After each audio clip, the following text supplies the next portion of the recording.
Oh mamma, quanto si sente. Un applauso, anche perché Renzi le tasse sugli applausi ancora non le ha messe, quindi benvenuti,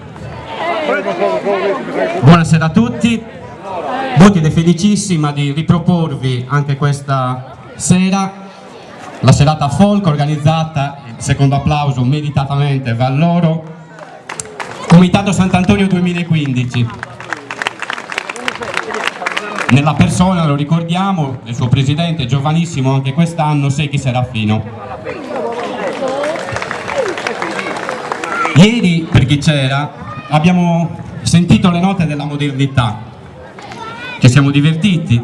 Oggi invece ci caliamo nella tradizione, con il folk, gli organetti, la fisarmonica e i balli.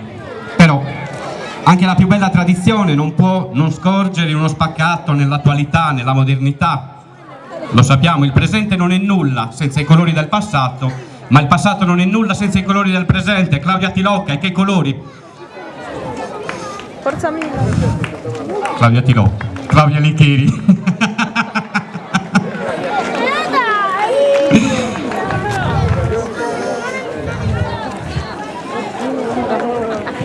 La sua presenza mi fa perdonare dell'errore che ho fatto e ti chiedo scusa. Buonasera a tutti, benvenuti, sono emozionatissima di essere nuovamente qua per il secondo anno.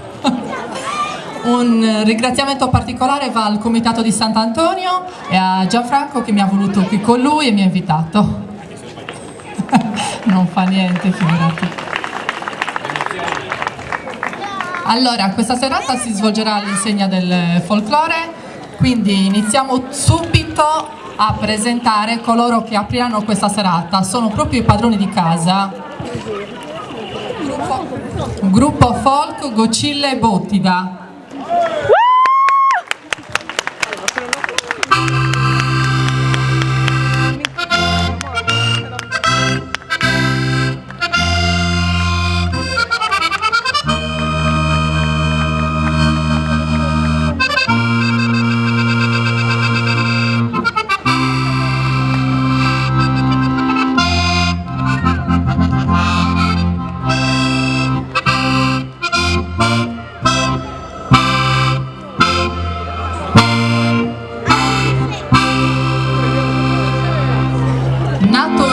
Giugno del 2014, quest'anno si è esibito in diverse piazze della Sardegna.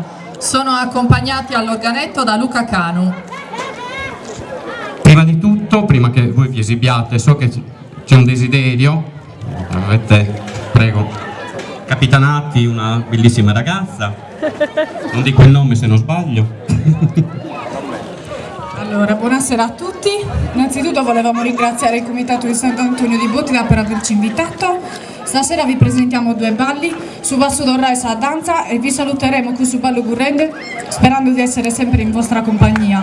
Ecco, volevamo dedicare questi balli in memoria di Daniela Caponi. Un applauso per lei. Buona serata, altro da non minchesi.